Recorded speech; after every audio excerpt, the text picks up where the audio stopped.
Are you trying to decide between buying a new construction home or a resale home? Let me help you with that. I have a few pointers for you to take into consideration that may make your decision a little bit easier for you. Let's start with new construction. Simple enough, right? No one's ever lived in the home, potentially built in the same year that you're looking for it. You have builder incentives. Let's get into that. So, some builders will offer things like closing cost contribution if you use one of their preferred lenders, incentives for using their preferred title company or closing attorney. Those incentives can be pretty steep. For some buyers, it may mean that you get a brand new home with no out-of-pocket money. That does depend on the type of loan that you have, and it does depend on how that loan is structured, okay? So you want to ask the builder, do you have any incentives? Now, you as a buyer going in there solo, you have to keep in mind that listing agent or that seller's agent is working for the seller. That on-site agent is a seller's agent working for the seller. You still should have a buyer's agent there with you, representing you, so that your best interests can be always covered, okay? Can always be covered. Now, they have those incentives that I just mentioned, and then they have warranties. Let's talk about that. I'm going to go in the reverse. You have a 10-year builder warranty. That's on the structure, all right? So 10 years after moving in the home, something goes on with the structure, you can go back to the builder and they'll cover what needs to be covered as long as it's under the warranty. You have a 2-year mechanical warranty that covers things like your HVAC, your furnace, things behind the walls, your pipes and things like that, right? Because it's brand new. 2 years. Ask about the HVAC because there might be a little bit more going on with the HVAC in terms of warranties for you. And then you also have a 1-year builder warranty. That's the craftsmanship warranty. So about 10 to 11 months after you've been in the home, you're going to notice nail pops because the home is settled. You might notice some chip paint. You might notice some things going on with the appliances or with the floors. Listen, let's face it, it might be brand new, but it's built by human hands. I don't care if AI develops something to build a home. AI was created by human brains, okay? You should always have your builder to come back for your 10 or 11 month punch list is what they call it. And they go through the house, go through your list. After you've gone through your house, you should keep a notepad of all the things that you need the builder to take care of. They do it one time.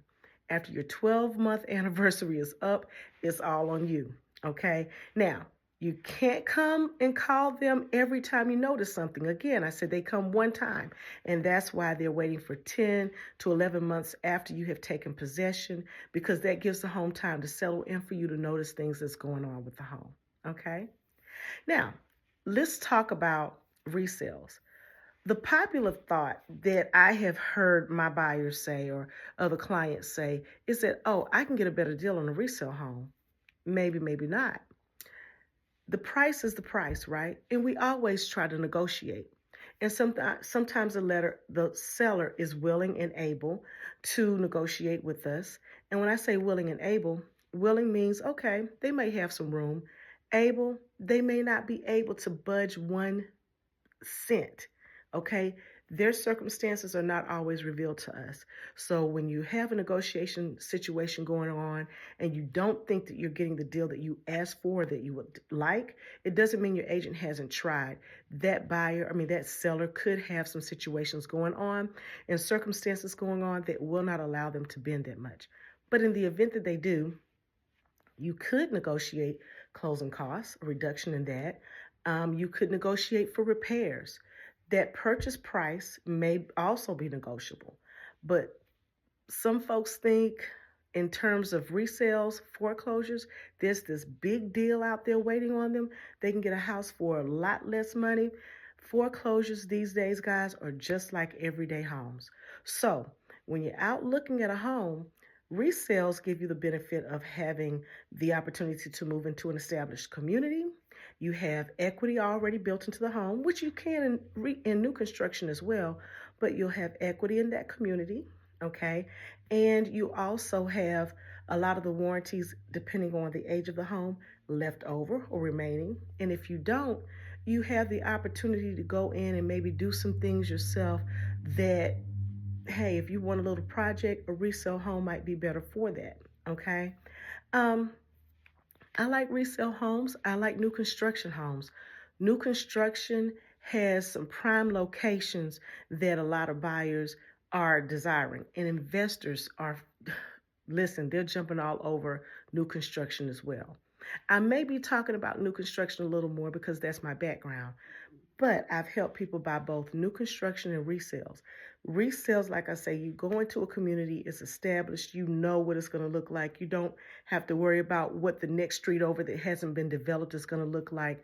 You already have your established community. The trees are all grown. And these are some things that some of my buyers have told me that are important to them. Um, the trees are mature. You already see how well your neighbors are going to take care of their land. And so you don't have to worry about someone else's habits affecting your resale value.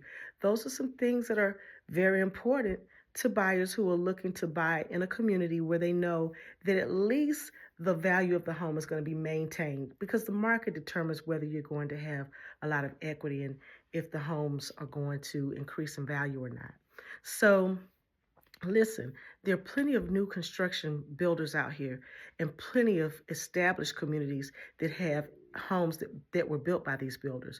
If you want to get a rock solid and pretty exciting incentive, maybe take into consideration new construction. All right.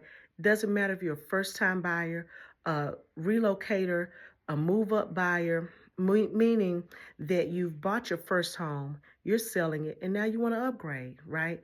And even if you're a downsizer, maybe you're an empty nester and you want to look at new construction again, I think it just offers the ease of just moving in and knowing that you have someone to rely on.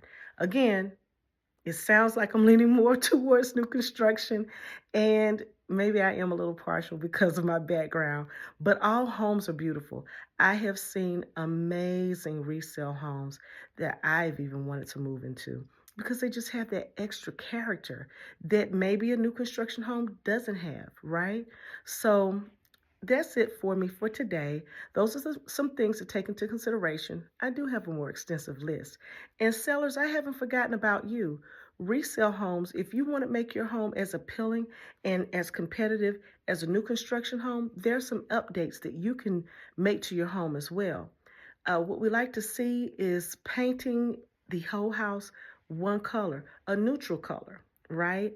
And LVP floors are pretty popular these days. If you don't have hardwoods and you want to change your floors, get your home ready to go on the market, remove the carpet, put some LVP flooring in the home, throughout the home.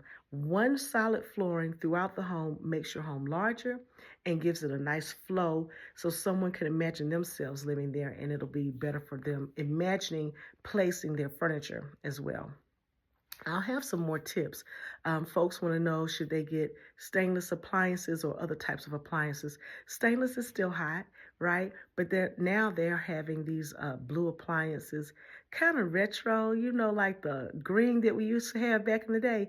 Well, it's a more modern green appliance now. Handles on the cabinets and the color of the cabinet used to be white or black or like a mahogany color. Now you have your white, you have your grays, you have blues and greens with the gold knobs or even solid black knobs. There's so many possibilities. And there are little tweaks that can be inexpensive, like changing your light fixtures, changing the flooring, and changing the fixtures on your cabinets. And also changing some of the fixtures at your sinks. Okay, that can help to upgrade your home and give it a nice, fresh, clean look. And again, don't forget that solid neutral paint color. People like to customize their homes. I'm a color person.